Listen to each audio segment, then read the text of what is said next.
on va parler d'un truc que beaucoup d'apprenants de français vivent. Tu as un bon vocabulaire, tu comprends bien, mais quand tu parles, ça ne sonne pas naturel. Tu te reconnais? Oui, c'est une situation fréquente. Tu as étudié le français, tu connais les mots, mais à l'oral, quelque chose cloche. Tu te demandes pourquoi les natifs te répondent en anglais ou semblent ne pas te comprendre.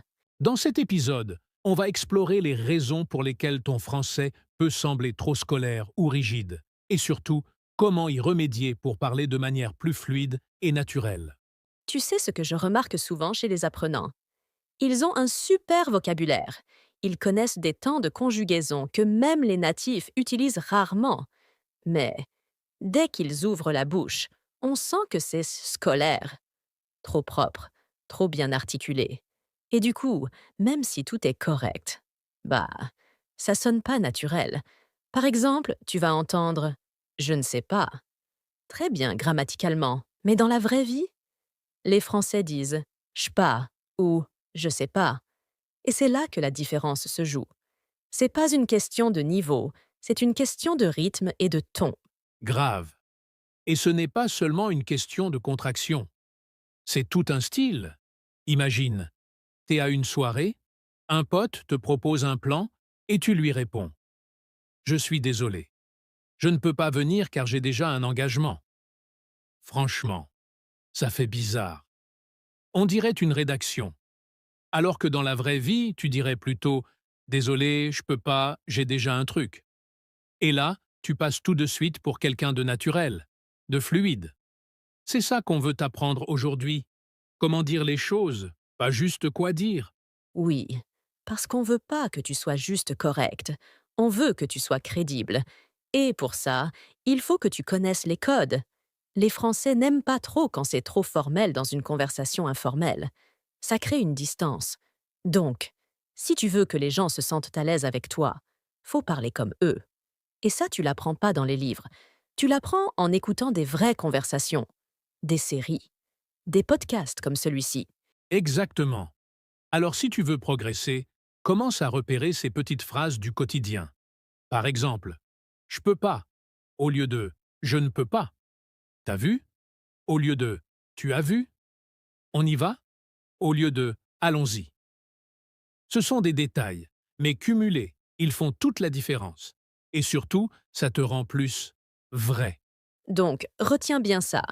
Parler français, ce n'est pas réciter des règles. C'est vivre la langue, la respirer et l'adapter à ton environnement. Et ça commence par sortir du français propre pour entrer dans le français vivant. Tu sais, Lily, il y a quelque chose qu'on oublie souvent quand on apprend une langue. Ce n'est pas juste une question de mots, c'est une question de musique. Et le français, c'est une langue très musicale. Les Français ne parlent pas platement. Ils montent, ils descendent, ils accélèrent, ils ralentissent.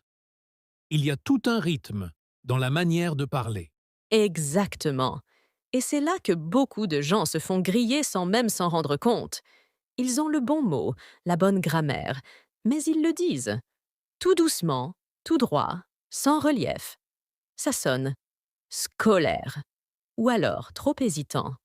Et du coup, même si ce qu'ils disent est correct, ça casse l'illusion. On entend tout de suite «Ah, lui, c'est pas natif». Et franchement, c'est pas une critique. C'est normal. On ne t'apprend pas ça à l'école. On te dit comment écrire une phrase, pas comment la faire vivre.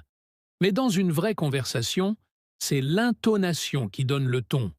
Tu peux dire la même phrase de 1000 manières différentes, juste en changeant ton rythme. Par exemple, prends une phrase toute simple comme «T'as compris?» Tu peux le dire gentiment. «T'as compris?» ou étonné. «T'as compris?» ou agacé. «T'as compris ou pas?» Et tout ça, c'est le même vocabulaire, mais une intention différente. C'est pour ça que le shadowing, c'est une pépite.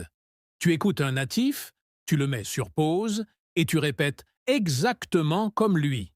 Le même ton, la même vitesse, les mêmes pauses. Tu te transformes un peu en imitateur, en acteur même. Et ça change tout. Moi, je le faisais dans le métro avec mes écouteurs. Je chuchotais les dialogues des films ou des séries, en mode ninja. Et tu sais quoi? C'est comme ça que j'ai appris à parler anglais de façon naturelle. Pareil pour le français. Si tu veux sonner français, faut parler comme un français, pas juste traduire ta langue mot à mot. Donc, voilà le conseil du jour. Ne cherche pas seulement à dire les choses, cherche à les dire comme un Français. Parce que c'est ça, le vrai secret de ceux qui parlent bien. Tu veux savoir le vrai secret pour parler français de manière naturelle? C'est pas une appli miracle ou une méthode magique. C'est la régularité. Tu dois pratiquer un peu chaque jour, même si c'est juste 10 minutes, même si tu parles tout seul. Parce que ton cerveau, il a besoin de répétition, de contact quotidien avec la langue pour l'assimiler profondément. Et surtout, tu dois accepter l'imperfection. Vraiment. Mais tellement. En fait, le vrai blocage, c'est pas ton niveau. C'est ta peur de ne pas parler parfaitement. Tu veux dire une phrase, tu doutes, tu paniques, et finalement, tu ne dis rien. Alors que si tu avais juste dit ce que tu pensais, même avec des fautes, la personne t'aurait compris. Et en plus, tu aurais gagné en confiance.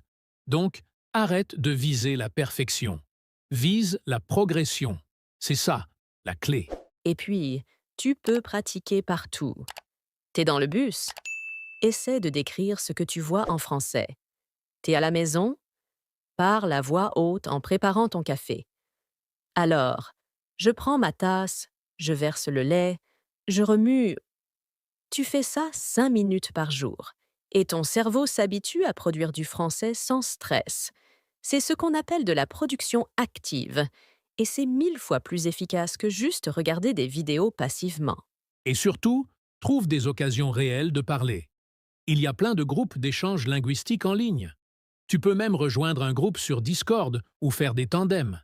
Et n'aie pas peur de faire des fautes. Rappelle-toi, même les Français font des erreurs. Tu veux que je te dise un truc? L'autre jour, j'ai dit « Le problème, elle est réglée » au lieu de « Il est réglé ». Et je suis natif. On rigole, on corrige et on passe à autre chose. Exactement. Et en fait, plus tu parles, plus tu débloques des automatismes. Tu te rends compte que tu peux t'exprimer même si tu ne connais pas tous les mots. Tu trouves des façons alternatives, tu expliques, tu mimes, et c'est comme ça que tu construis une vraie aisance. Mais ça ne viendra jamais si tu attends d'être prêt. Tu dois commencer maintenant, avec ce que tu as. Et surtout, sois bienveillant avec toi-même. Ne te compare pas à quelqu'un qui parle depuis 10 ans. Regarde ton propre chemin. Chaque mot que tu dis, chaque erreur que tu fais, c'est une petite victoire. C'est la preuve que tu avances. Et plus tu t'autorises à parler mal, plus tu vas apprendre à parler bien. Donc, retiens ça. Pratique un peu tous les jours, accepte de faire des fautes et amuse-toi avec la langue. Le français, c'est pas une montagne à gravir. C'est une aventure à vivre. Bon, on fait un petit récap ensemble? Si tu veux que ton français sonne plus naturel, commence par laisser tomber les phrases trop formelles. Parle comme les gens parlent vraiment dans la rue, pas comme dans les manuels. Ensuite, pense au rythme, à l'intonation, à cette petite mélodie qu'ont les natifs quand ils parlent. Et enfin, le plus important, pratique, pratique, pratique. Même avec des fautes, même si tu bloques parfois. C'est comme ça qu'on progresse. Et surtout, ne sois pas trop dur avec toi-même. On est tous passés par là. L'important, c'est pas d'être parfait, c'est de te faire comprendre et de te sentir à l'aise. D'ailleurs, dis-nous en commentaire, qu'est-ce qui te bloque le plus quand tu parles français?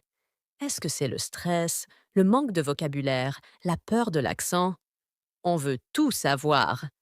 Et surtout, dis-nous quel conseil de cet épisode tu vas tester en premier. Et si ce podcast t'a aidé, fais-le savoir. Mets un petit like, abonne-toi et partage-le avec un pote qui apprend le français comme toi. Plus on est de fous, plus on progresse ensemble. Merci de nous avoir écoutés. Vous êtes les meilleurs. Continue à parler, à rire, à oser. Et surtout, parle comme un vrai Français. À très vite. Ciao tout le monde.